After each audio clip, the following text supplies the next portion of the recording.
কোনো সন্তান যদি তার বাবার আদেশ নিষেধ না মানে, বাবাকে বাদ দিয়া অন্য কারো আদেশ নিষেধ মেনে চলে, আর বাবার সামনে গিয়ে বলে বাবা আপনার প্রতি আমার বিশ্বাস আছে, তাহলে সেটাকে আপনি কি বলবেন? মশকরা বলবেন না? কোনো কোম্পানির কর্মচারীরা যদি তাদের বসের নির্দেশ না মানে, নিজের খেয়াল খুশি মতো কাজকর্ম করে, আর দিন শেষে বসের সামনে গিয়ে বলে আপনার প্রতি আমাদের বিশ্বাস আছে, তাহলে সেটাকে কি বলবেন? মশকরা বলবেন না? একইভাবে আমরা মুসলিম নামধারী জনসংখ্যাটা যদি আল্লাহর হুকুম না মানি, আল্লাহর দেওয়া সিস্টেম বাদ দিয়া অন্য কারো তৈরি সিস্টেম মেনে জীবনযাপন করি, আর নামাজে দাঁড়ায় আল্লাহকে বলি হে আল্লাহ তোমার প্রতি আমাদের বিশ্বাস আছে, তাহলে সেটা কি হবে? ভাই বিশ্বাস করেন, আমরা মুসলমানরা এখন আল্লাহর সাথে মশকরা করতেছি।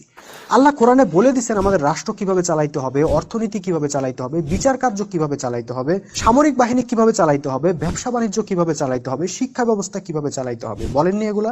বলছেন, কিন্তু আমরা সেটা নিই নাই। আমরা গণতন্ত্রের জন্য পাগল হয়ে গেছি, সুদভিত্তিক অর্থনীতির জন্য বিভোর হয়ে গেছি, দলাদলির রাজনীতির জন্য ব্যাকুল হয়ে গেছি। তো ভাই তাইলে আবার আল্লাহর প্রতি ইমানের কথা বলে মশকরা করেন কেন? বলে দেন যে আল্লাহর প্রতি আমাদের ইমান নাই, নিজেদেরকে কাফের বইলা মাইনে নেন। কিন্তু না, আপনারা আল্লাহরটা বাদ দিয়ে মানুষেরটা মানবেন, আবার বলবেন আল্লাহর প্রতি আমাদের ইমান আছে। কচু আছে।